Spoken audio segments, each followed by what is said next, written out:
ótimo, querida. Conta aí, quem que você chamou para o nosso episódio de hoje? Então, hoje o nosso episódio vai ser muito divertido. A gente vai falar sobre conversas divertidas em família. E mais do que divertidas, vocês vão ver como essas conversas podem ser profundas, trabalhar muitos aspectos importantes aí no desenvolvimento, né, desses laços familiares. Então, eu convidei duas pessoas muito especiais que a gente conheceu recentemente.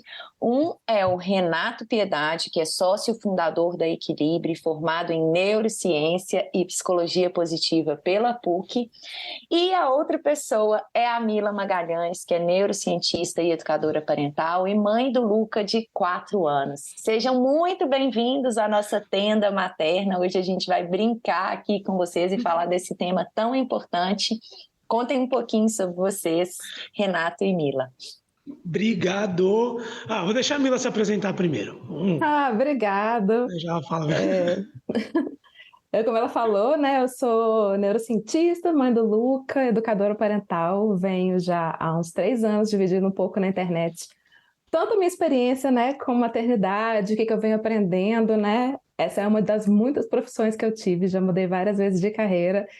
E foi realmente o tornar mãe que deu essa última guinada e que eu vejo que hoje em dia é muito mais que uma carreira, é uma missão, assim, que eu não consigo ver minha vida sem estar aí ajudando a criar esse relacionamento, mães e filhos, e ajudar as pessoas, né, nesse caminho tão lindo, que é construir seres humanos. Eu sou sócio fundador da Equilibre, também já passei por várias carreiras nessa vida. Em 2020 a gente fundou a Equilibre. Hoje em dia a Equilibre é uma empresa que constrói ferramentas, jogos, dinâmicas, focado em desenvolvimento pessoal e mais recentemente um produto novo focado no desenvolvimento, na comunicação, na criação de intimidade e empatia entre pais e filhos. Tá? No resumão, é isso. E legal, Renato, obrigada pela presença dos dois. A gente está aqui com essa proposta de falar sobre esse tema e eu queria que você começasse falando um pouquinho vocês falassem, né, um pouquinho da importância da comunicação no neurodesenvolvimento da criança até a adolescência. Por que vocês estão trabalhando com esse tema e por que vocês acham que tem essa importância? Isso a gente consegue mesclar com a criação assim, do Conversinhas e dessas dinâmicas, independente de qual seja o produto ou não, da importância de se criar vínculos e comunicação entre pais e filhos, entre amigos, em qualquer forma de relação interpessoal. Nesse momento a gente pode, lógico, aprofundar a conversa na importância dessa comunicação para o neurodesenvolvimento infantil, é um tema principal aqui, mas tanto a importância de nós adultos criarmos laços de comunicação abertos com outras pessoas, algo que provavelmente muitos de nós não tivemos isso na nossa infância, né?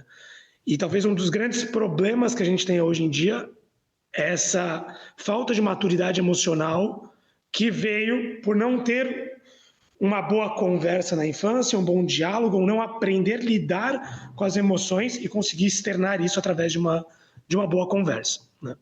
Então, a Mila, que trabalha essencialmente com neurodesenvolvimento infantil, eu acho que ela pode somar bastante na parte real da neurociência, do desenvolvimento neuropsicológico da criança, com uma boa comunicação aí entre pais e filhos, onde isso, né, onde você estabelecer esses vínculos, onde você estabelecer essa relação de confiança, vai gerar melhorias ali a médio prazo, na adolescência ou no próprio desenvolvimento ali infantil, né? O que você vê, Mila?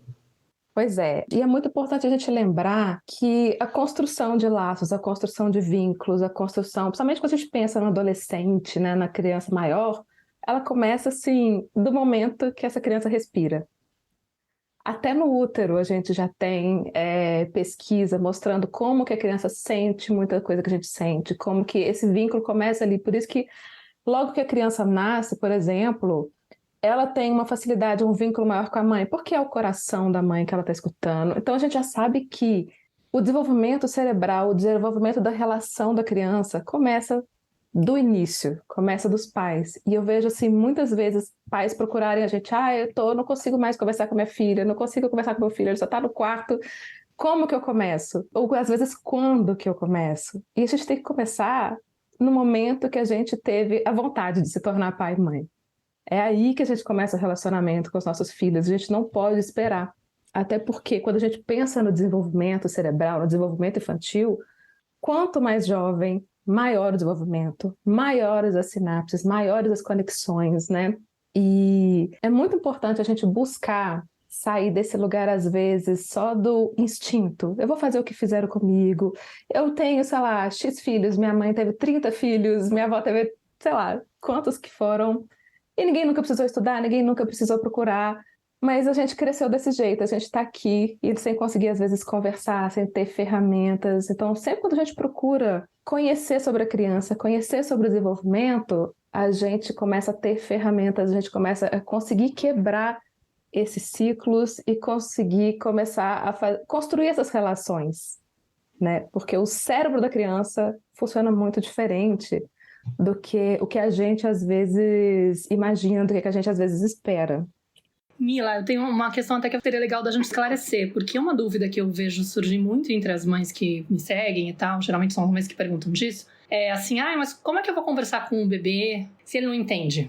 Entendeu? Muitas vezes tem essa ideia de que o bebê não vai ter compreensão porque ele ainda não tem a percepção da palavra e tal, então eu vou estar jogando conversa fora, entendeu? Tem como a gente esclarecer nesse ponto, assim, para as pessoas entenderem que, na verdade, se pode começar desde a gravidez, como que é essa comunicação? O que ele está percebendo dessa fala, por exemplo?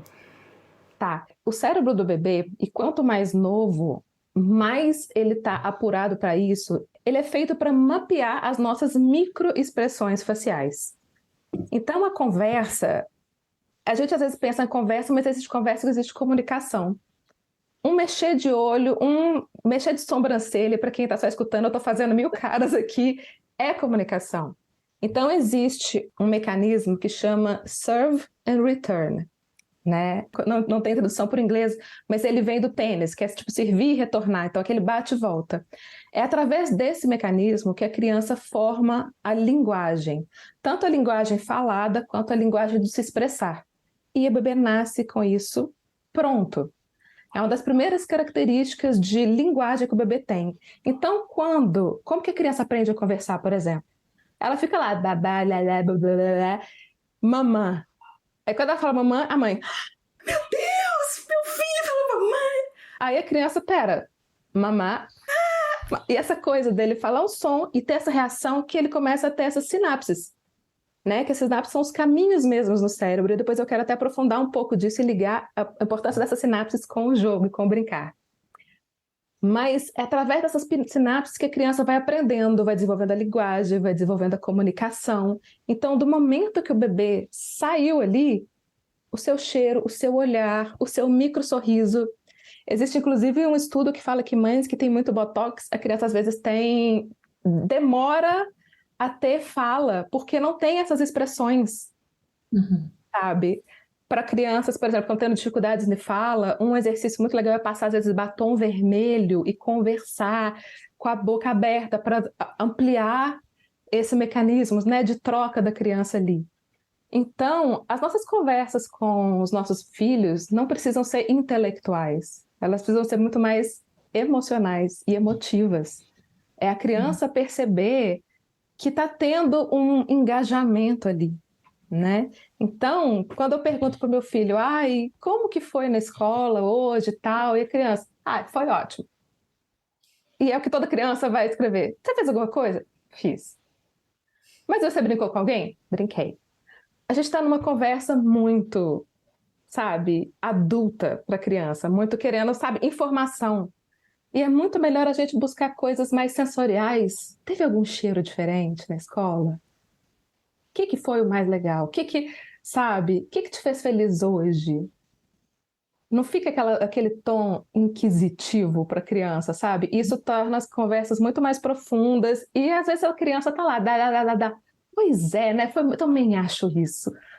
Aquilo às vezes não significa nada, mas a criança se percebe vista, ela se percebe num relacionamento, e aí à medida que ela vai crescendo, isso continua.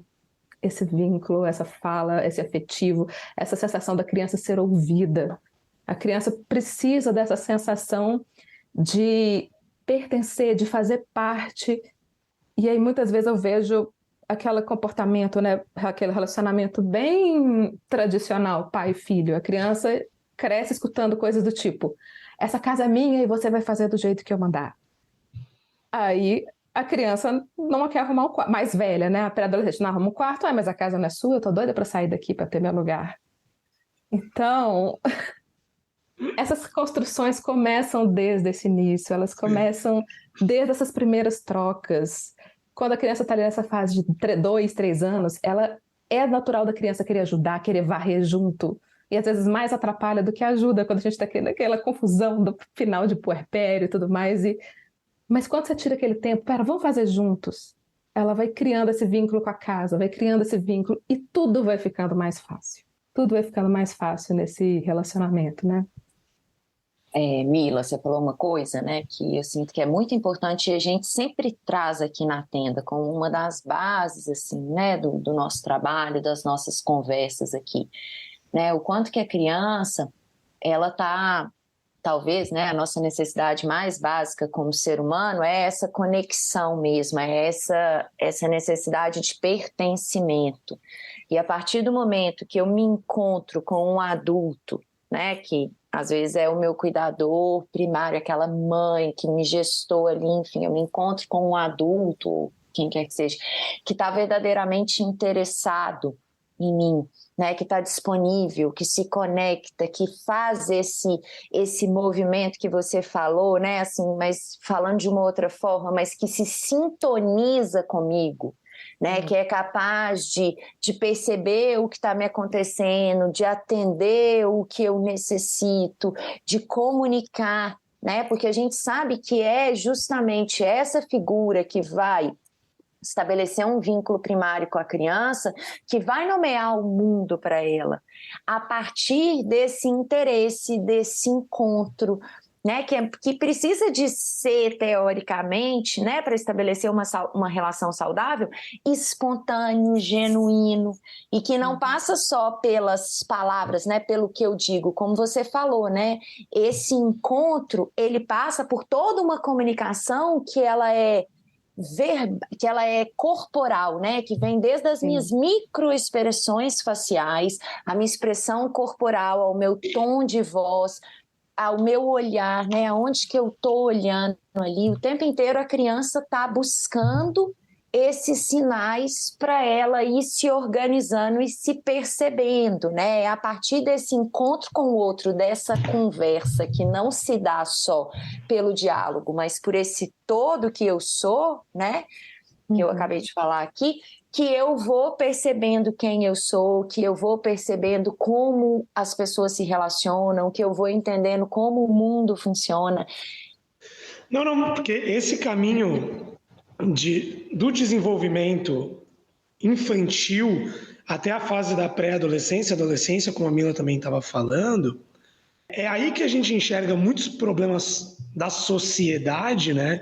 Então a Mila acompanha muito o lado do neurodesenvolvimento infantil e eu tenho uma análise maior sobre a fase pré-adolescência e adolescência, né? Desse caminho, e é onde a gente percebe, e nós como adultos também, o quanto essa falta da comunicação, ou o quanto esse aprendizado que hoje nós como adultos temos, e ainda isso faz parte de uma bolha, né? Nós sabemos que isso ainda é uma bolha, mas como essa noção da importância da comunicação vai poder moldar uma nova sociedade que vai saber lidar com as próprias emoções, né? O pré-adolescente, o adolescente que foi criado no ambiente de empatia, de comunicação aberta, de intimidade, a gente estava até brincando numa reunião, acho que eu e a Mila, que estava falando, ele sempre vai ser meio revoltado, o pré-adolescente, adolescente. É químico, é prático isso, é uma coisa química. Mas, né, ele vai ter uma empatia, ele vai ter uma construção de comunicação diferente. E aquilo vai fazer com que ele tenha uma pré-adolescência, uma adolescência, um lado infantil crescente até a fase adulta, muito mais leve, muito mais fluido do que uma criação com pouca comunicação, com poucas ferramentas de comunicação, né? Na neurociência a gente tem na neuroplasticidade, né? Que é basicamente a capacidade do nosso cérebro de aprender, né? De se desenvolver. E a comunicação, os jogos, o lúdico, são coisas que conseguem fazer com que a gente crie ferramentas para lidar com o mundo lá fora, com a sociedade, com o mundo lá fora. Só uma coisa aqui que eu não posso deixar passar, eu vou fazer um parêntese aqui. Eu acho interessante até a gente, né, dialogar sobre isso, porque eu vejo um pouco diferente, assim, né? Não é que é diferente, mas eu entendo que você está trazendo, né, que o adolescente é meio revoltado, mas eu acho legal a gente tirar um pouco desses estereótipos, porque, na verdade, a nossa sociedade tem um olhar muito pejorativo para a energia agressiva, para a agressividade, que é uma emoção natural, que é uma emoção que cumpre uma função biológica, que é extremamente importante, porque é justamente aquela emoção que me faz conseguir colocar limite, né? Falar, sustentar o que eu necessito e falar assim para o outro, até aqui. Não, isso é meu, eu preciso, eu quero, né? Então, o adolescente, ele que provavelmente ao longo da vida, né? A gente sabe que a adolescência é um reflexo dessa infância, como a Mila também falou, né? Começa lá, não adianta a gente chegar na adolescência, né? E sem entender toda essa história que ele carrega. Esse adolescente, ele... né, existe um movimento natural ali por volta dos 14 anos dele receber um novo impulso de vida que muito daquilo que foi reprimido lá na infância, de certa forma, aflora com uma força muito grande.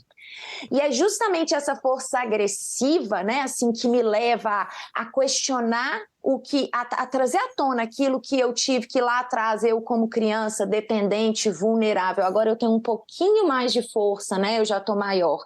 Aquilo que eu tive que reprimir lá atrás, agora eu começo a ver.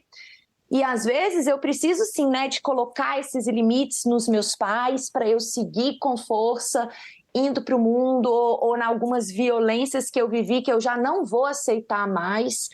Então, assim, não é que o adolescente é revoltado, mas é que às vezes ele começa a ter mais consciência dessa energia agressiva e é muito importante que ele faça bom uso dela e que se os pais entendem isso, validam isso, reconhecem, ele pode seguir nessa força para ir em direção ao mundo, né? Colocando os limites dele ali, e se ele tem esse apoio dos pais. Se os pais não querem fazer o que provavelmente eles fizeram lá atrás, né, de abusar do poder deles. Então, só para ficar claro, não é que eu não concorde com você, mas assim, só para a gente tirar aí um pouco desses rótulos que a gente tem com os adolescentes, que eles são muito incríveis, né? Sim, não, mas a revolta, eu nem vejo dessa força agressiva, tá? Agressiva no que a gente, né, reconhece como agressividade. Não, para mim a revolta ela vem mais no questionador. Esse é um lugar da revolta, né? Que é essa quebra do status quo, do padrão, que é onde a pessoa começa a se questionar. E quando eu falo do lado neuroquímico da revolta, é assim, a gente está ainda o adolescente ainda está num processo de formação ali do córtex pré-frontal, né? Então, que é o nosso freio, né? Então, assim, ele é uma pessoa cheia de energia, cheia de questionamento, cheia de certeza e com pouco freio. Né? Com pouco freio químico, assim, é muita energia. Então a revolta não é necessariamente essa agressividade, é a impulsividade, é o impulso, é o querer muito, né? E exatamente, é um turbilhão hormonal de uma vez só, que nem ele se entende, né? Porque é isso, é um turbilhão novo, então é muita velocidade, muito questionamento e uma luta interna para conseguir lidar com isso. E essa, voltando no começo, que é a importância da comunicação. Ou, na verdade, assim, da confiança em saber que ali atrás, entre os pais ou entre os criadores, ele estabeleceu um vínculo de comunicação. Não que ele vá usar esse vínculo. Porque dentro desse processo da revolta, nesse processo do impulso, muitas vezes ele não quer. Né? Na cabeça dele é individual. Ele tem essa individualidade. Mas saber que ali ele tem um porto seguro já é muito suficiente, muitas vezes. Tipo, se alguma coisa muito errada acontecer, eu sei que eu tenho ali. Né? E se eu precisar realmente de um lugar, eu sei que eu tenho ali. Na minha cabeça adolescente, eu acho que eu não vou precisar. Eu acho que eu me viro. Mas eu estabeleci um lugar seguro. E foi o que você falou. Isso é um processo. Isso vem desde o nascimento. Isso é um processo para conseguir formar adultos que vão se relacionar com outros adultos, que já não vai ter mais o apego familiar necessariamente, mas com outros adultos de forma positiva também. Só fazer uma complementação aqui que eu acho que é importante, que é uma coisa que eu friso muito com minhas alunas, com quem me segue, que é voltar um pouquinho na coisa das emoções, da raiva, de tudo. Gente, se tem uma coisa que eu quero que vocês saiam desse podcast aqui, do coração de vocês, é que a gente não controla a emoção. A emoção vem. Não existe emoção negativa. Raiva não é negativo, medo não é negativo, frustração não é negativo. Nenhuma dessas emoções feias, entre aspas, é negativa. Todas elas têm alguma função no nosso corpo, na nossa vida, na nossa sobrevivência. Enquanto a gente estiver tentando educar nossos filhos, querendo controlar as emoções dele, para de chorar, você não precisa ficar com raiva assim, não tem motivo para isso. Essas crianças não vão aprender a lidar com essas emoções, a usar essas emoções. A raiva mesmo é uma emoção de movimento. Sabe aquela coisa, eu vou na força do ódio? Tem assim, tem um porquê, sabe? Tem coisa que é difícil, mas se você na raiva você vai. A gente saber, inclusive, ajudar nossos filhos a usar essas emoções de uma forma, você está com raiva, em vez de quebrar, em vez de destruir, vão construir, vão fazer alguma coisa com isso. Mas por que às vezes é tão difícil? Porque a gente não conhece nossas emoções. A gente não tem ideia do que a gente sente. E só da gente começar a colocar, emoção é certo ou errado? Tem emoção boa, tem emoção ruim? Gente, vão assistir aquele filme da Disney lá, né, das emoções. A felicidade passa o tempo inteiro tentando tirar a tristeza, mas existe uma função. É na tristeza que a gente cresce, é na tristeza que a gente gera empatia, é na tristeza que às vezes a gente cria alguns laços, algumas conexões. Então, quando os nossos filhos estão lá naquela crise de birra, naquele acesso de raiva, de frustração, calar ele nunca vai ajudar ele a superar aquilo, só vai deixar ele perdido. Eu gosto de falar muito que cada emoção é como se fosse uma onda. Sabe o mar que vem aquela onda, ela vai subindo, chega naquele ápice, depois ela quebra e se recua. A raiva é assim, você tem aquele... quero matar, e depois o choro. Você chora, meu Deus, eu quero matar alguém, depois daquela... você acalma. E se a gente está sempre tentando distrair, quebrar a criança, não pode sentir raiva, não pode chorar, não pode isso, ela fica presa no ápice daquela emoção e ela nunca vai saber o que é o que vem depois, a calmaria, o arco-íris depois da chuva. Então, eu acho que nossa função é muito ajudar nossos filhos a passarem por essas emoções, eles entenderam que pode chorar, chorar vai te trazer tranquilidade para lidar com isso depois. Tá com raiva, não tá sabendo? A gente tem que entender que o comportamento, tipo, o bater porque tá com raiva, o comportamento é inadequado, a gente tem que ajudá-los nisso. Mas a emoção nunca é. Não existe nenhuma emoção inadequada. E todas elas são muito importantes. Engraçado, o Renato estava falando aí da importância do criar esse vínculo, né, para poder estabelecer essa confiança com os filhos. E hoje mesmo eu estava respondendo caixinha e publiquei lá no TikTok. E a dúvida da mãe era: minha filha está com 8 anos e meio, será que dá tempo ainda de eu desfazer os traumas que eu causei nela e tal, reparar a relação? E aí eu fiquei falando que sim. E eu publiquei lá no TikTok e um garoto de 20 anos falou: olha, com 8 anos e meio vai ficar feliz a beça, mas hoje em dia tudo que eu quero é desaparecer da minha casa e esquecer o nome dos meus pais. Porque realmente eu não confio neles. Aí eu até perguntei, mas e se eles viessem atrás de você, né? Tipo, você não tentaria restabelecer hoje, né, esse vínculo com eles? Ele falou, eu não confio mais, sabe? E é muito isso, porque é um resultado da infância também, né? Aquilo que eu vivi lá atrás, como é que eu vou agora confiar nos meus pais se lá, quando eu tentava me expressar, e aí juntando um pouco com o que a Mila tá falando, né? Quando eu tentava trazer alguma coisa minha, aí você tem 15 mil coisas que os pais costumam fazer, né? Desde, com muitas boas intenções, tentar salvar a criança, resgatar do desconforto emocional o quanto antes, mas de certa forma Hoje a gente entende que isso silencia a criança, né? Na verdade, não é o que ela precisa ser arrancada daquela emoção o quanto antes. Como que eu vou acompanhar essa criança quando ela está expressando isso? Porque é natural do ser humano também se sentir desconfortável com algo, incomodado com algo. E o nosso papel não é abafar isso. Quando a gente passa essa mensagem para eles, né, quando a gente orienta eles para se distraírem, por exemplo, da emoção, porque não tem por que sentir medo disso, nada a ver, racionaliza, ou então para com essa história, vai ficar triste por causa disso? Só me falta, né? Tudo é motivo para choro. Qualquer coisa que a gente faça para poder inibir a emoção deles, mesmo com essa boa intenção de educá-los para poder recuperar o quanto antes o bem-estar, a sensação que eles têm é de que eu não sou adequada quando isso surge dentro de mim, eu tenho que aprender a abafar. E aí a gente vai realmente reprimindo isso, aprendendo a se distanciar desse sentir, e é o grande perrengue que a gente tem hoje, né? Voltar a aprender a sentir, gente, pelo amor de Deus. Tem que fazer mentoria, terapia, curso, ler livro, gastar horas assim para poder se dedicar.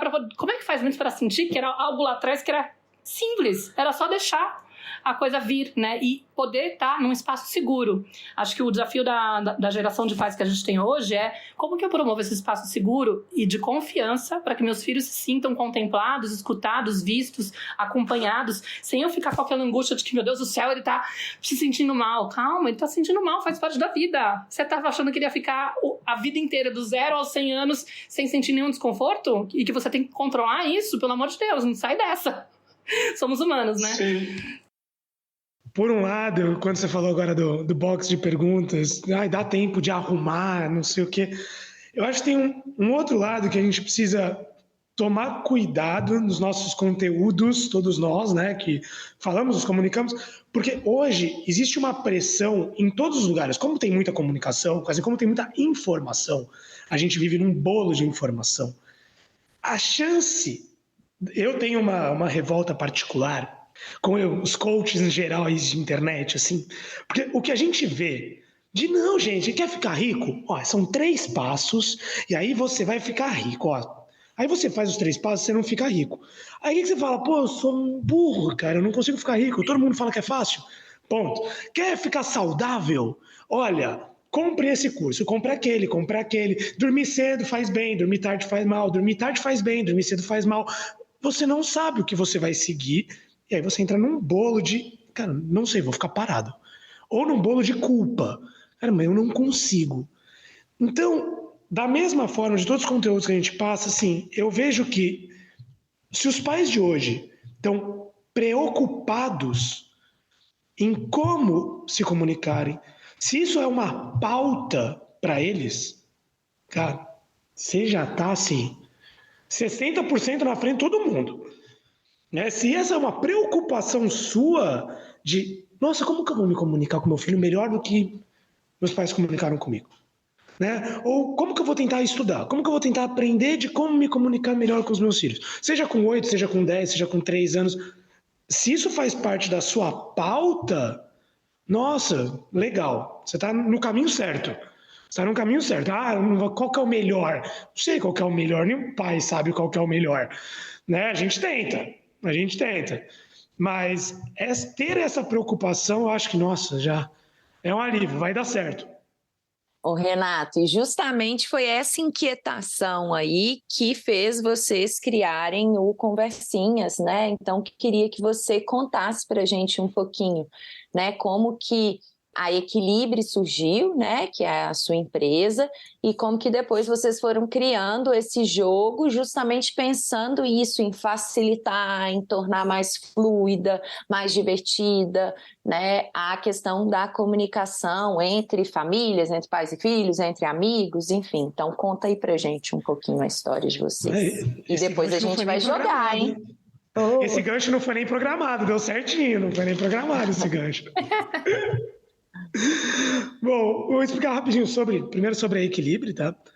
Eu venho de um outro ramo, eu venho do ramo da música, eu fui produtor de show durante muitos anos, então eu sempre trabalhei com entretenimento, sempre trabalhei numa vida muito corrida, pouco saudável, até que isso uma hora cobra, isso há muitos anos atrás, fui cobrado, falei, não, preciso parar, e essa vida não funciona mais para mim, né? Admiro quem vive nisso até hoje. Mas não serve mais para mim. Vou para outro lado. E por sorte, eu sempre tive no meu convívio muitas pessoas que trabalhavam com desenvolvimento pessoal, psicologia, terapeutas, e a vida foi me levando para esse lado. Como a gente estava conversando antes da gravação, a Mila também tem TDAH que nem eu, então somos pessoas que passamos por muitos lugares nessa vida e sempre sofremos muito com a síndrome do impostor, entendeu? Então, para começar a falar qualquer coisa eu preciso estudar. E aí parei um tempo da minha vida para estudar. E nesse meio tempo, pandemia 2020, estudando, pensando no que fazer, sempre fui uma pessoa inquieta, sempre uma pessoa de criação. E chegou a pandemia, me reuni com alguns outros parceiros, terapeutas. Pô, e aí, o que a gente pode fazer? É um momento, né, que a gente precisa fazer alguma coisa. Foi onde surgiu a ideia da Equilibre. Na verdade, era uma empresa que reunia terapeutas, psicólogos. E nosso caminho foi, vamos atender empresas. Vamos trabalhar dentro de empresas, trabalhar dentro do corporativo. Tá tudo muito novo, muito louco, todo mundo trabalhando em casa. E ali já começou um gancho sobre pais e filhos, que era home office. Então, assim, gente, eu tô em casa, tendo que trabalhar, com medo de morrer, com filho, cachorro, papagaio, marido, esposa, todo mundo falando e... Então foi um timing péssimo e ótimo para a gente conseguir conversar dentro de empresas. E assim seguimos até meio de 2022, fazendo palestras, dinâmicas, workshops. E a partir desse momento, 22 também, inquietação, uma vontade de ver o impacto nas pessoas. E aí eu consigo linkar isso na mesma época que eu trabalhava com show, que essa é uma diferença. Você vê um indivíduo sendo impactado vale mais do que às vezes você vê de longe 2.000 pessoas que foram impactadas por você, mas você nem sabe. Né? Que eu acho que é uma diferença grande do Instagram para a vida real, por exemplo. Né? Assim, por exemplo, a Maíra que tem acho que 400 mil seguidores. É um número muito grande, mas imagina 400 mil pessoas, né? É algo muito, muito grande. Né? Eu vindo de show, a gente fazer um show para 2.000 pessoas, meu Deus, 2.000 pessoas, 5.000 pessoas, é um mar de gente.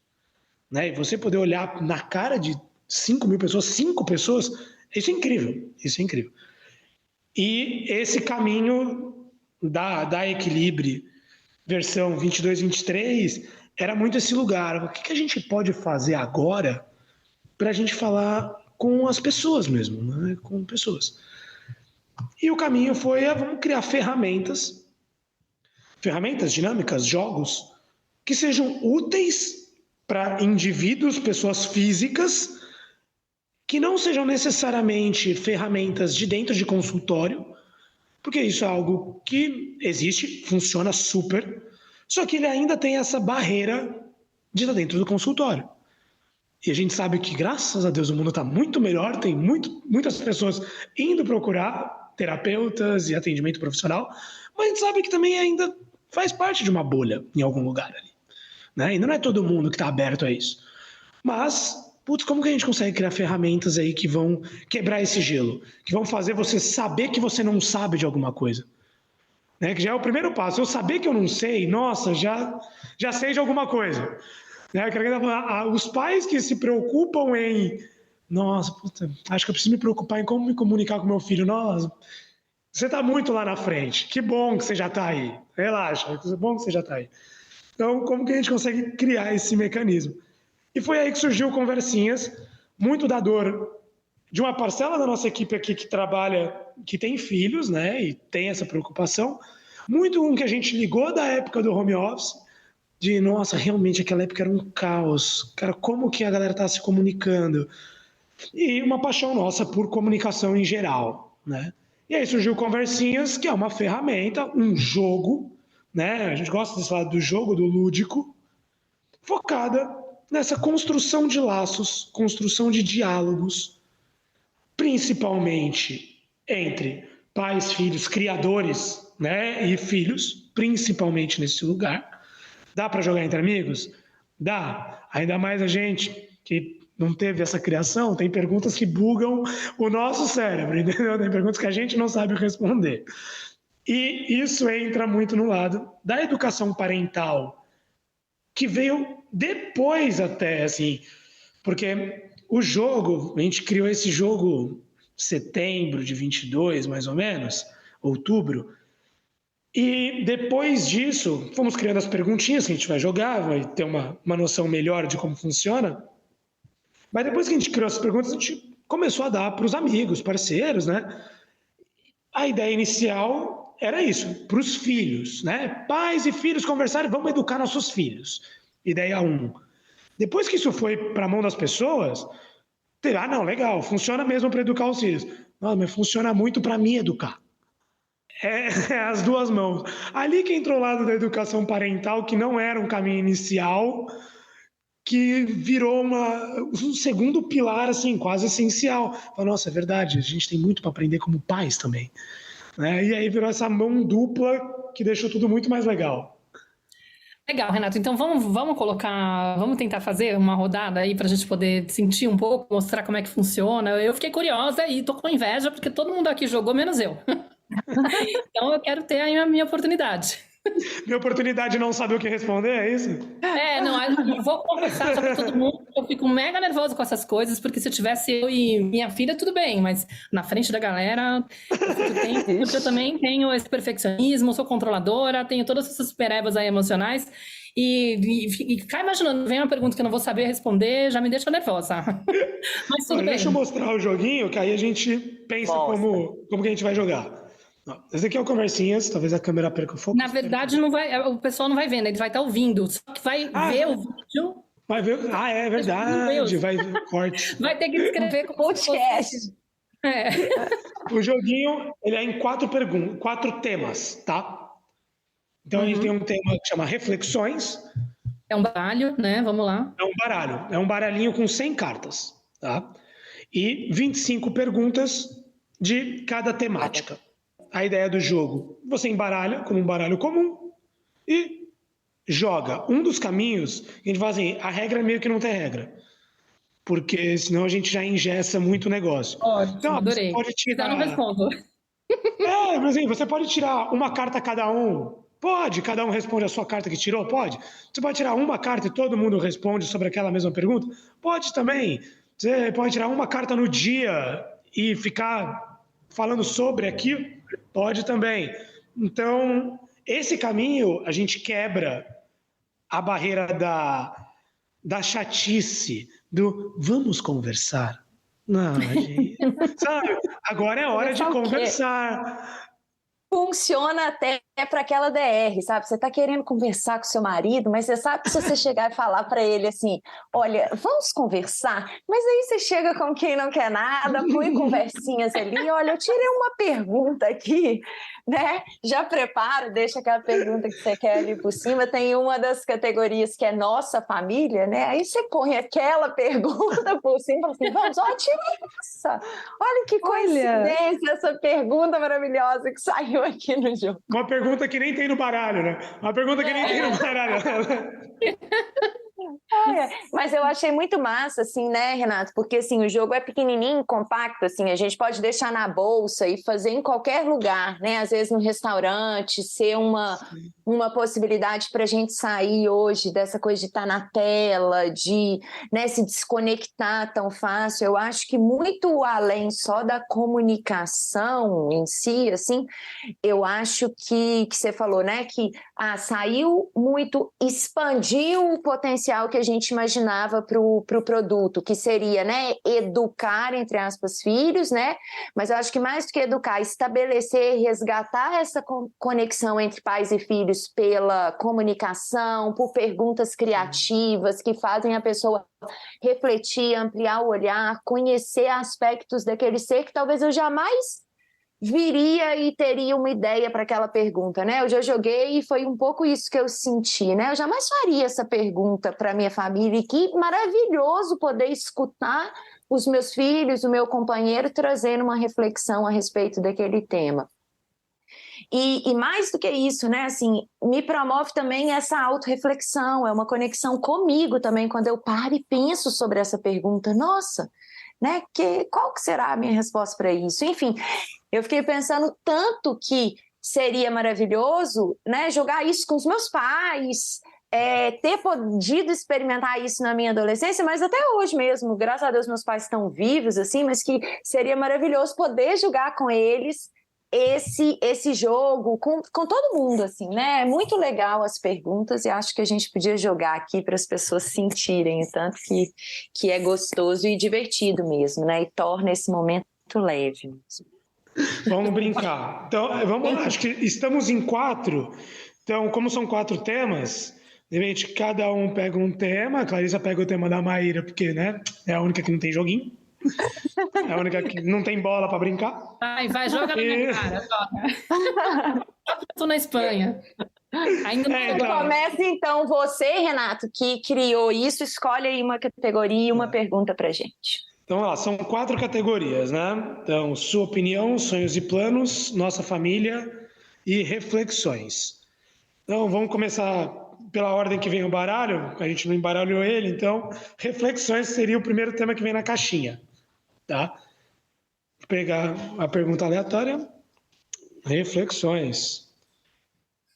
E aí, a pergunta é legal porque vem os dois, assim. O jogo, ele tem um lado lúdico e ele tem um lado um pouco mais prático, um pouco, né, mais reflexivo. E essa é uma pergunta que talvez você não fizesse para ninguém. Se você pudesse ter um superpoder, qual seria? Essa é boa. Eu não vou começar respondendo, não. Vocês começam aí. Quem tira a pergunta não começa respondendo. Entendi. Essa regra é boa. Acabei e de o bom é que a gente pode criar nas regras, né? Se eu pudesse ter um superpoder, pensei no. Eu acho que o meu superpoder seria... Nossa, que difícil, né? Mas eu vou tentar elaborar aqui o que eu pensei, né? Porque toda noite, e aí eu vou trazer, né, um pouquinho da minha história, assim, toda noite eu peço, né, nas minhas orações, enfim, eu peço para que eu saiba entregar exatamente o que os meus filhos necessitam, que eles possam sentir o meu amor como eles necessitam, não como eu acho que é aquilo que eles necessitam, né? Assim, então, talvez o superpoder que eu queria ter e que eu acho que, né, de super ele talvez não tem nada, que a gente pode talvez até ser um poder real, né? Mas ter a capacidade de sentir, né, o que eu necessito em primeiro lugar e ser capaz de atender e ser capaz de sentir o que os outros necessitam, principalmente as pessoas que eu amo, né, e que o meu amor possa chegar lá no coração das pessoas. Acho que seria isso. É engraçado que eu pensei um pouco parecido, mas veio de uma dor minha, que é conseguir ouvir o que as pessoas pensam. Que essa coisa, né, de estar sempre tentando agradar, de ser a menina boazinha, que não erra, tal, eu muitas vezes não faço as coisas com medo do que as pessoas vão pensar. Eu demoro muito a agir, mesmo em coisas que eu sei que são boas, que eu sei que... E aí eu acho que talvez eu poder escutar e entender que muitas vezes esse julgamento é meu próprio julgamento, minha própria voz da minha criança interior lá, que está reprimida, amarrada. Uma vez aquela coisa virou terapia, né? Uma psicóloga minha, nem a psicóloga, eu estava fazendo aquela terapia lá da Laura Gutman, né? Aí você vem com um desenho, e o desenho que ela trouxe para mim é de uma garota presa numa gaiola com a porta aberta. Tipo assim, você que tá aí. Ai, tô toda arrepiada, gente. Mas aí eu acho que poder ouvir o que as pessoas pensam, talvez eu acreditasse mais em mim, assim. Nossa, Mila, que louco, porque a primeira coisa que veio na minha cabeça foi, eu queria saber o que as pessoas estão pensando. Só que aí na sequência veio, Deus me livre, já imaginou? Eu pensei exatamente nisso. Errado sobre mim. Nossa, mas aí você pode se afastar de quem é bom. Porque aí veio a ferida do tipo, eu tenho certeza que vão pensar mal de mim, tenho certeza que vou descobrir que eles acham que eu sou, sei lá, assim, assado. Ou seja, tocou também em alguma coisa. Aí eu falei, não. Aí veio a síndrome da Salvadora, né? Veio a codependência. Eu falei, não, o que eu quero mesmo, o poder que eu quero, que é um pouco parecido com o da Clarice, mas é um pouco mais ousado, é despertar em toda a humanidade o desejo de se transformar e de se rever, de olhar para as próprias dores para poder viver esse processo de autoeducação e, de repente, preservar muito mais nossos filhos, sabe? E salvar a geração dos filhos. Mas tem que ter um processo dos adultos querendo tomar essa, digamos, assumir esse compromisso, entendeu? Tipo, eu queria só poder despertar isso neles. Porque o que a gente vê, né, é essa... digamos assim, eu falo assim, a gente convive com adultos feridos o tempo todo, né? O mundo tá aí com um monte de gente que não tá trabalhada. O processo de a gente, digamos, tornar os adultos conscientes, tem gente que vai estar totalmente assim, nem tem noção que tá nesse lugar aí, agindo de forma inconsciente e, de repente, reproduzindo um monte de padrões disfuncionais do que recebeu nos demais, né? Não tem nem noção, então, obviamente, não vai dar um passo para poder transformar isso. Tem outros que vão perceber que isso está acontecendo e vão falar, nossa, se eu quiser fazer alguma coisa a respeito, eu vou ter que fazer aí um trabalho meio denso, né? Bastante intenso para poder transformar. Será que eu estou disposto? E vai dizer sim ou não pro negócio. E vai ter gente que fala assim, bom, entendi, tem que fazer alguma coisa e vou tentar fazer alguma coisa. Sei lá, eu queria poder cutucar quem tá lá naquela ponta. Porque tem gente que tá tentando, tá aí fazendo um monte de esforço e não tá conseguindo, mas que pelo menos todo mundo tivesse com essa pegada. Mas tudo bem, eu sei que é um superpoder meio impossível e ousado demais. Essa é a graça do superpoder. Só um comentário, um bando de empata querendo salvar o mundo, né? Não, total. Por que você acha que a gente está trabalhando com isso, né? Não é? Não, eu tava nesse lugar, assim, porque todo mundo tá querendo salvar o mundo. Falei, não, tudo bem, eu posso ir nesse lado aqui também. Mas se eu for no lado de salvar o mundo, na verdade, eu só queria que as pessoas, se eu fosse pensar no superpoder para sociedade, né, que o meu superpoder se refletisse na sociedade, para mim era só o poder da autoaceitação.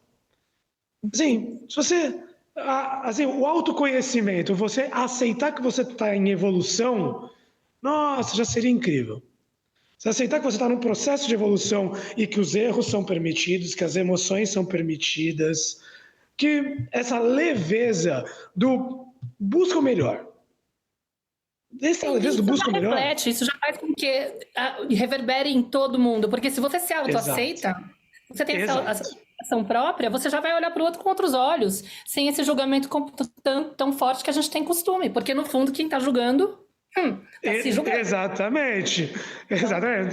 Quando o Pedro fala de João, ele fala mais de João do que de Pedro. Tem uma frase meio que dessa. Quando você está julgando, é a sua dor, né?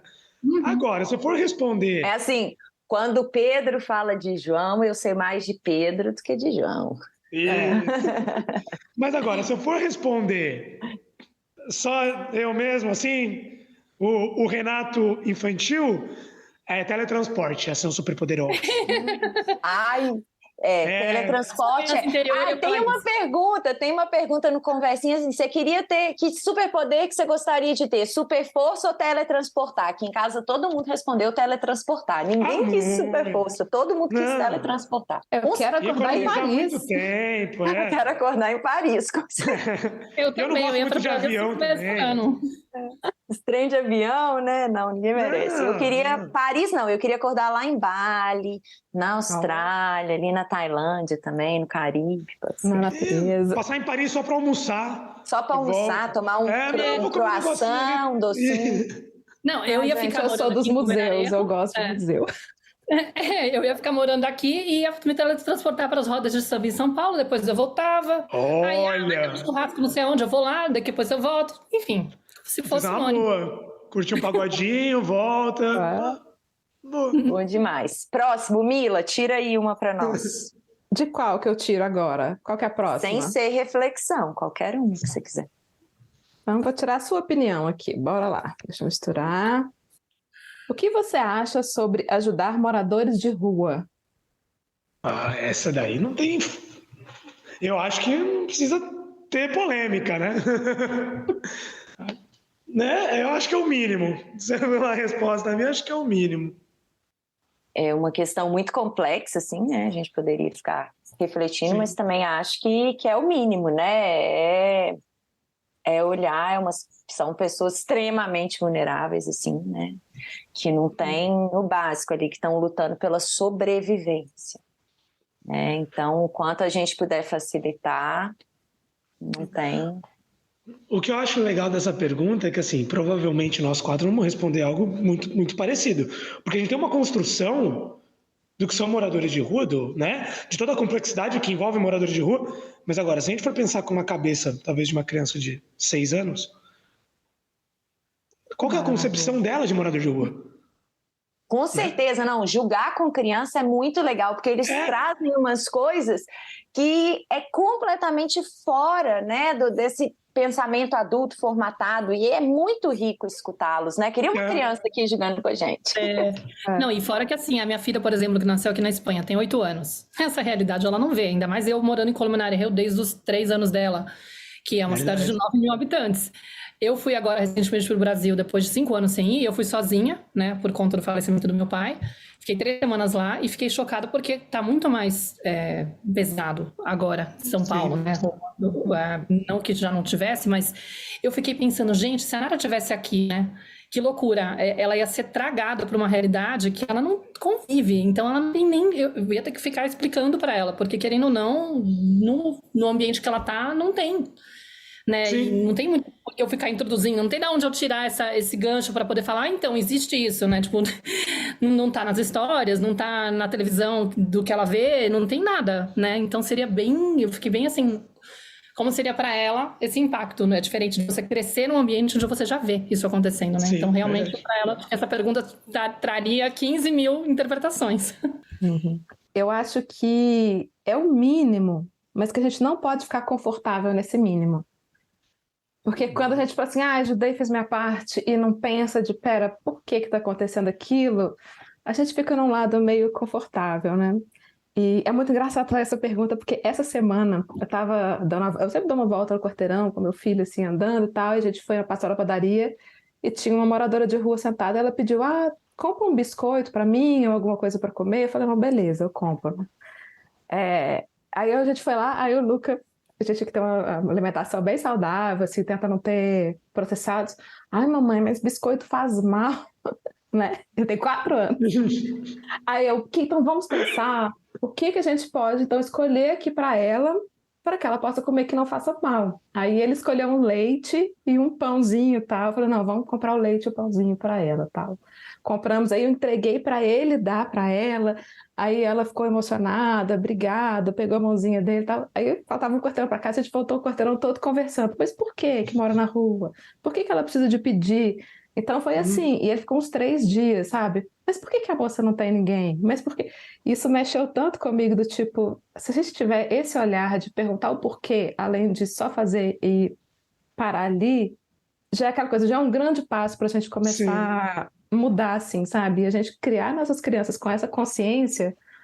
Eu acho que é muito difícil, às vezes, a gente mudar quem já está lá em cima, corrompido e tudo mais, né? Eu tô toda arrepiada de novo. Tava comentando esses dias com uma aluna minha, do tipo assim, cara, a gente pode mudar o mundo, porque eu mudando meu filho, os filhos deles vão ser diferentes, e isso vai ter um efeito que talvez a gente não viva, mas nossos netos, nossos bisnetos, a gente, sabe, pensar naquele efeito borboleta e não pensar só no nosso resultado hoje em dia. Na Equilíbrio a gente tem um lema, eu acho que até tá no site, tá? Mas é um lema bem interno, assim, que é mudando micromundos para mudar o mundo. E tá escrito, sempre foi esse o nosso caminho, tá, né? Tá no jogo. É isso, tipo, são micromundos. Você mudar um micromundo, 2 micromundos, em algum lugar, esse micromundo novo vai mudar algum micromundo, e a gente vai chegar em algum lugar. Eu falo muito que a trabalho de formiguinha, né? Que a gente vai inspirando, vai mudando uma pessoa. Eu falo, tanto é que eu sempre insisto, gente. Às vezes a gente fica com essa história de, como é que eu faço para convencer o marido a ir pelo caminho da criação consciente? Eu quero convidar uma amiga minha para poder fazer o processo com você. Eu falo, gente, se concentra no seu processo. Você se aprimorando em conseguir entregar para os seus filhos uma educação respeitosa, sabe? De conseguir realmente conectar com ele, criar esse vínculo. Você garante que ele vá para o mundo, primeiro, com essa percepção de o que é ser respeitado, exigir respeito.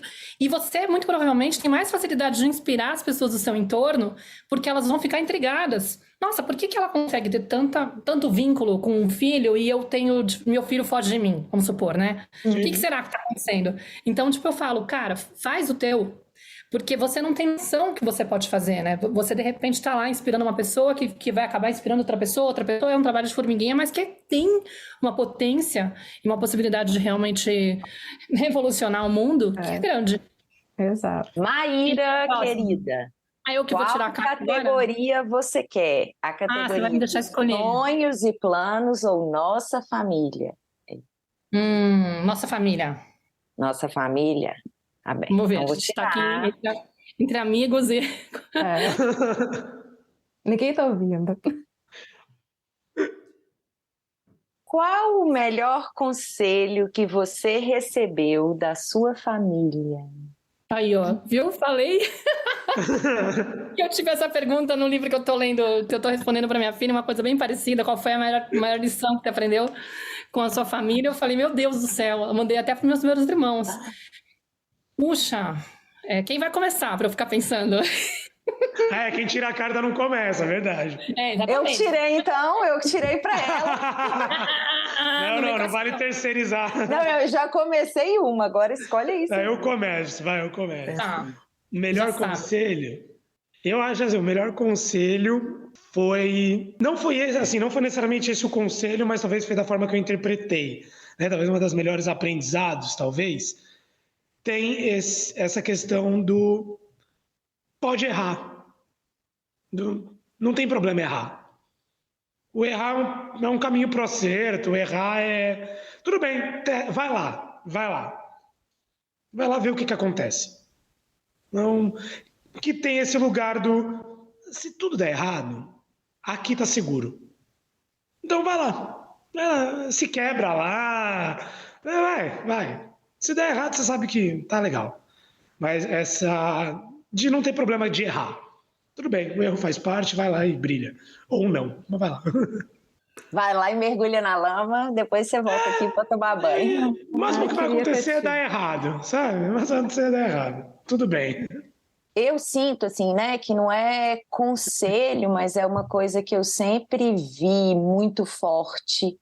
E assim, né, com o exemplo, mais do que me falando, tem que fazer assim, assado, mas era um valor ali, né, para minha família, principalmente para o meu pai, assim, que eu via sempre uma preocupação muito genuína com o coletivo, assim, sabe? Um olhar sempre muito sensível para as desigualdades, para as minorias, para o coletivo.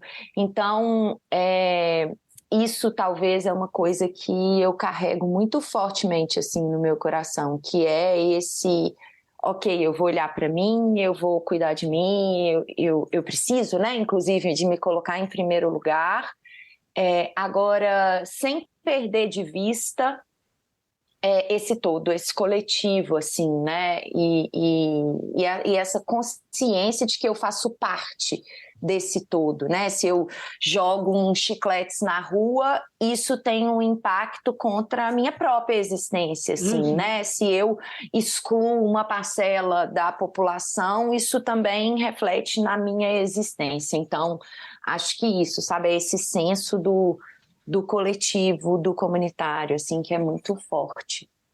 Que eu me lembro que meus pais sempre falavam assim, que antes de tomar uma decisão muito grande, põe a cabeça no travesseiro. Tipo, era sempre assim, espera o dia seguinte. Sabe aquela coisa do calor da emoção, do nervoso e tal? E de certa forma eles estavam falando da pausa consciente, de volta para o momento presente. Te ensinaram mindfulness quando... Exato. É verdade que eles tinham uma dificuldade assim, de lidar com conflitos, dissimulavam muito quando eles estavam em discussão e tal. Eu sempre farejava que tinha umas questões que ficavam meio não nomeadas, mas de certa forma também tinha coerência essa coisa que eles faziam, assim, do tipo, se a gente tá nervoso, se a gente tá irritado, se a gente tá tenso, não vamos dar a resposta final agora. Espera o dia seguinte, dorme, bota a cabeça no travesseiro. Isso foi uma coisa que eu percebi que eu levei pra vida e faz todo sentido. Maravilhoso. Mila. Chegou. Gente. Quer pular? Pode pular, tudo bem. Não tem regra, a regra não tem regra. Se quiser pular.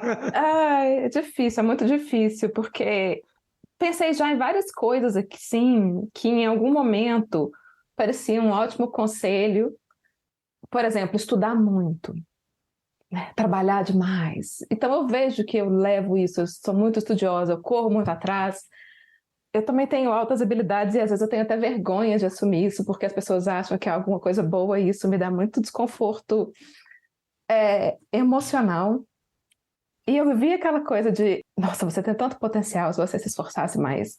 E eles são sempre muito trabalhadores, estudiosos, enfim, eu acho que é um ótimo conselho, mas eu sempre passei dos meus limites, porque eu não sabia, por causa das neurodivergências que só foram diagnosticadas depois que você vira mãe, e que aí você se não dá conta. Então, eu tenho, assim, foram ótimas, mas a gente tem que ter cuidado também com a forma, sabe? Eu queria que alguém tivesse me falado, cara, você pode errar. É o que eu falo pro meu filho todo dia, assim. Todo dia, antes de dormir, eu falo para ele o tanto que eu amo ele, o tanto que eu sou feliz de ser a mãe dele, e que não importa que eu tô do lado dele, no certo, no errado, todos os dias. Eu viro, amor, eu tenho uma coisa muito importante pra gente conversar. Ele sempre olha assim. Aí aí você vê aquela tensão, né? Eu preciso conversar. É que eu te amo demais. Aí você sabe quando você sente o corpinho relaxando e aí ele dorme? Eu sempre falo isso, porque eu tenho muito medo disso, de passar esse meu perfeccionismo, esse meu... Que às vezes a gente ensina muito pelo jeito que a gente é, né? Mas... E se a gente pensar em família, dessa família nova que eu estou construindo, é que o amor sara tudo. E quem falou isso uma vez, a primeira vez foi meu filho. Que eu quebrei meu pé, né? Ele tinha 2 anos de idade e eu não queria parar o aleitamento materno. Então a gente foi uma cirurgia de 9 pinos, praticamente sem analgésico, né? Assim. Então nos primeiros dias eu chorava muito, porque a única coisa que sobrou pra gente era amamentar. Eu fiquei 2 meses sem pôr o pé no chão, porque foram os 2 pés. E eu ficava deitada no sofá e ele vinha assim, mamãe, falava, mamãe, o amor sara tudo. E, cara, ele tá me curando. Enfim, então, eu acho que se eu pensar que a minha família é a família que eu tô criando daqui pra frente, eu acho que é isso. O amor sara tudo. Para quem tem medo de, será que tá velho demais pra consertar? Cara, pra mim ainda tem tempo a minha relação, sabe? Tipo assim, se houvesse uma escuta real. Então, assim, o amor sara tudo, gente. Beleza. Então vamos lá, a última categoria, vou tirar uma pergunta aqui pra gente e a gente vai finalizar o nosso episódio, que já estamos lá 1 hora e tal. Qual é o tema? Sonhos e planos. Vou tirar uma aqui, já vi umas, eu falei, vou roubar, vou escolher essa, mas vamos ver de verdade. Essa eu já pensei na resposta. Qual o seu maior desejo para a humanidade? E você viu que a gente fez uma de Salvador da Pátria na pergunta que não precisava, né? Agora todo mundo depois de ter falado teletransporte, voar. Eu pensei no básico, né? Eu pensei assim, tipo, mulher elástico, mulher invisível, essas coisas de ficar invisível e aí a gente fala, não, vou dar uma resposta inteligente. Vou. A minha eu sei. Qual é o desejo para a humanidade? Isso. Que as pessoas possam ver as crianças como seres de igual valor, dignos de respeito, sabe? Que enxerguem as crianças, pelo amor de Deus, para de olhar como se fosse uma categoria inferior, projeto de gente. Que isso? Sabe? Que as pessoas se indignem, igual se indignam com a ideia de bater numa mulher, ou de escravizar uma pessoa negra, que fiquem revoltadas quando virem uma criança sendo maltratada. Pronto. Se tiver isso, já tem tanta coisa resolvida. Eu queria que as pessoas entendessem que amor não estraga ninguém, sabe? Pode dar colo, amor sara tudo. Pode dar colo, pode beijar, pode mimar. Não é isso que vai deixar uma criança birrenta, tá? Muito pelo contrário, sabe? Assim, a birra, esse comportamento que o pessoal tanto tem medo, está muito mais relacionado a precisar ser visto do que ser visto demais. Então, gente, pega no colo, sabe? Pegar no colo vai te curar e vai ser bom pro seu filho. Eu iria nessa linha da Maíra, que a primeira frase me trouxe um negócio assim, que eu acho que muitas vezes a gente vê a criança de cima para baixo porque a gente se sente de cima para baixo. A gente se sente, às vezes, num lugar de, eu aprendi. Eu parto do lugar que eu sei, meu filho não sabe. E fazendo um leve merchan de novo do Conversinhas, é assim, ele prova que você não sabe também. Então, quando você se coloca no lugar do, nossa, eu não sei também. Eu tenho para aprender, assim, em lugares diferentes, eu tenho para aprender tanto quanto meu filho, da idade que for. Eu tenho tanto quanto para aprender. Então, a partir do momento que eu parar de olhar de cima para baixo, eu encontro o lugar de empatia, eu encontro o lugar de conexão. A conexão só está ali, porque a partir do momento que você se acha acima ou que você se acha abaixo, você não estabelece um vínculo. O vínculo vem nesse lugar do, não, estamos aqui para trocar. Se a gente está aqui para trocar, a gente está numa posição igual. Então, esse lugar, nesse insight dentro do que a Maíra falou, que me trouxe, é isso. Nós estamos todos no mesmo lugar. Vamos trocar esse lugar. Posso dar pitaco? Porque, isso é uma questão que tem muito forte. Na verdade, para mim, eles sabem muito mais do que a gente. A gente tem muito mais para aprender. Porque eles estão muito mais próximos da natureza. A gente que está distanciado, eles vieram lá, conectados lá com o ser essencial deles, com o corpinho deles, entendendo tudo que está acontecendo. Obviamente que precisam de uma guiança, precisam. Mas eles têm muito mais intimidade com o próprio ser do que nós. E aí a gente, contribui para distanciar eles, porque a natureza humana também faz isso, não é só, falha nossa e tal, enfim, sim, mas acaba esse processo. E aí, aos pouquinhos, quando a gente se torna adulto, quanto mais adulto, mais distante a gente está da nossa essência. E eles não. Então, se a gente fica observando, os grandes mestres são eles. Eles têm muito mais para ensinar, porque eles estão conectados com o momento presente, sabe? Muito mais do que a gente. Estão conectados com a própria essência, muito mais do que a gente. Então, eles vêm lembrar o tempo todo. Você se lembra o que era quando você respondia pro teu corpo?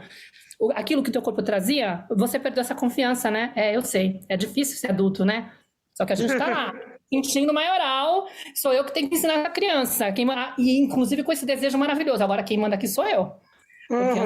Então tem uma dor também de querer recuperar o comando, porque afinal foi mandado o tempo todo, controlado o tempo todo. Agora eu quero controlar. Enfim, mas só para poder dar essa deixa. Você deu um spoiler do meu desejo, Maíra. E o meu seria assim, né? Falando de uma forma bem resumida, mas assim, que cada ser humano se conecte com quem realmente é, assim, né? Com o que traz mais autêntico, essencial, único, e isso conecta a gente de novo com o nosso desenho original aí, como seres humanos. Então, acho que seria isso. Bom, né? Além de tudo aí que vocês falaram, que eu acho que também vem para somar. Pessoal, só para a gente ir caminhando para encerrar, eu vou passar a palavra para vocês, assim, mas quero agradecer muito a presença de vocês nesse episódio. Foi divertido, viu, Maíra? Eu ia falar. Um braço, uma perna. Sem traumas. Sem traumas, ninguém vai sair daqui traumatizado. Ai, eu me expulso, meu Deus. Não, maravilhoso. Um episódio diferente, divertido, assim, quero agradecer profundamente vocês pela entrega, pela presença, e quero que vocês contem um pouquinho aí do trabalho de vocês, deixem, né, a gente vai deixar aqui na descrição do podcast o contato de vocês, o perfil do Instagram, o link para quem quiser também, né, adquirir o Conversinhas com um desconto especial para a Tenda Materna, então, para os ouvintes da Tenda, então queria que vocês falassem aí sobre o trabalho de vocês, deixassem as referências e esse link aí também, tá, Renato? Conta pra gente como é que vai funcionar quem quiser comprar o Conversinhas. Fala, a Mila quer falar antes, fala, Mila. Eu tô querendo falar que é só uma coisinha que eu acho que é legal da gente pontuar, que eu acho que fecha os temas que a gente juntou hoje, o Conversinhas e tudo mais, e pode ser um bom finalizar, que sempre quando a gente fala, é importante a gente conversar com os nossos filhos e tal, e muitas vezes os pais têm aquela sensação de, eu converso e não funciona, né? Eu queria lembrar uma coisa bem neurocientífica aqui para vocês, é que para a gente formar uma sinapse nova no nosso cérebro, que seja um aprendizado ali fixo, a gente precisa de 400 repetições. Não é uma vez que você falar que aquilo vai estar ali para a criança. Só que as pesquisas já mostram que através do brincar, do lúdico, isso cai para 10 a 20 repetições. Porque o nosso cérebro, para ele aprender, para ele assimilar uma situação nova, ele tem que estar num estado de calma, num estado de tranquilidade. Sabe aquela coisa, tenta pensar na escola, aquela matéria que você tinha dificuldade. Será que você tinha dificuldade ou você tinha problema com a professora? Às vezes você tem antipatia daquela professora e você não consegue aprender porque você está naquele estado de luta ou fuga ali e aí o seu cérebro não consegue. Então, quando a gente tem ferramentas como essa, às vezes a gente consegue usar, inclusive, poxa, eu preciso ensinar alguma coisa para o meu filho sobre um assunto. Às vezes você escolhe ali, tipo, eu estou precisando falar sobre respeito ao próximo. A minha criança está mordendo o coleguinha. Se você está lá chamando, não pode morder, tal, aquilo a criança está num estado de paralisia que ela não vai aprender. No brincar, você abre essas conversas, esses diálogos de uma forma que vai ficar muito mais receptivo para ela aprender. Né? Então, toda ferramenta que a gente tiver, e agora daqui para frente, toda vez que você for querer ensinar alguma coisa para a criança, lembra, 400 repetições. Tenta pensar, aprender uma língua nova, tocar um instrumento, quanto você precisa repetir para aquilo começar a ficar natural. Para a gente também, mas que através do brincar e do lúdico, isso fica muito mais fácil. E fica muito mais fácil para a gente que não teve esses recursos, não teve esses diálogos, né, para a gente acessar algo que é difícil para a gente conversar, a gente não sabe conversar. Aquela coisa, se alguém vira para você e fala assim, ai, vamos conversar quando chegar em casa? Você não vai ficar, ai, que ótimo, vamos conversar. Você fica, putz, o que aconteceu? Meu Deus, você fica naquele estado suando frio, meu Deus, preciso conversar. Então, precisa tirar esse peso da conversa. Sabe, mudar um pouco isso. Então, acho que fica legal a gente lembrar isso. E falando aí sobre o que a Clarice falou, eu sou a Mila, então, né? Para quem quiser conhecer um pouco mais do meu trabalho, o Instagram é Eu Sou a Mila, com 2 L's. Eu tenho 2 cursos para ajudar pais nessa criação acolhedora. Eu gosto de chamar de criação acolhedora, que eu gosto muito de ajudar os pais a acolherem os filhos, mas sem deixar de acolher os pais. Que é o 1000 Dias, que é falando sobre os primeiros 1000 dias do bebê, justamente a gente ajudar a mãe na amamentação, no sono, na introdução alimentar, sempre por esse viés do apego, né, de como criar essa conexão, essa é a história da gestação, então, para as gravidinhas que estão escutando. E o Acolher, que é um curso para a gente aprender a acolher nossas dores e para poder acolher nossos filhos, sobre educação respeitosa, enfim. Então, quem quiser essa ajuda, esse caminho, pode me procurar lá. E obrigada pelo convite por estar aqui. Eu sou fã de vocês. O trabalho de vocês influenciou muito no meu maternar e na minha profissão também. Bom, gente, primeiro eu queria agradecer muito, assim, foi super legal, foi super descontraído, divertido. Então, que bom que isso deu certo. Queria agradecer pela confiança de vocês nesse material, realmente, de vocês terem aceitado conversar com a Equilibre primeiro, que vocês receberam o produto, que vocês viram, que vocês gostaram, isso é incrível e talvez seja a melhor parte do nosso trabalho, sem demagogia, assim, realmente é um lugar muito bom ver pessoas interessadas nesse tema, ver pessoas querendo construir um lugar melhor. Isso é realmente muito gratificante, é por isso que a gente está aqui, em algum lugar é por isso que a gente está aqui. Então, primeiro isso, agradecer muito, obrigado pelo espaço. Segundo, Equilibre no Instagram, Equilibre_oficial. O site, acho que vocês vão deixar o link, mas o site é Equilibre Wellness, 2Ls, 2S.com, equilibrewellness.com. E uma promo, né, de encerramento para quem chegou até o fim, que só ganha quem chegou até o fim, né? Porque se parou antes não vai ganhar. Mas vamos criar um cupom de desconto, Tenda15, depois pode deixar aí também na descrição, Tenda15, com 15% de desconto no jogo. Então, ao fazer a compra no site, tem ali um campo para preencher com o cupom, que aí também já fica um presente para todo mundo aí, todos os ouvintes de vocês. E segue a gente lá no Instagram. O que mais? Acho que é isso. Acho que é isso, queridos. Mesmo, tá Muitíssimo obrigada. Foi muito gostoso, foi muito diferente e espero que os ouvintes tenham gostado também e que procurem vocês. E assim que eu tiver como, eu também vou pegar minha cópia aí desse jogo para Bora conversar mais. Um beijo, pessoal. Beijo para vocês. A gente se vê no nosso próximo episódio. Tchau, Má. Tchau, pessoal. Tchau.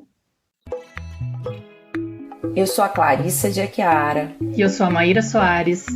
E você acaba de escutar mais um episódio da Tem na Materna, um podcast sobre maternidade e autoeducação. Nossa conversa de hoje te tocou de alguma forma? Tem algo que você vai fazer diferente depois de ter escutado esse episódio? Se sentir no seu coração, compartilha com suas amigas nosso podcast, deixa um comentário no nosso perfil do Instagram, @temnamaterna.podcast, contando como esse episódio mexeu com você.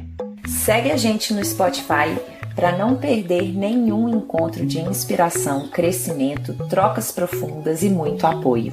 Nos vemos em nosso próximo episódio. Até lá!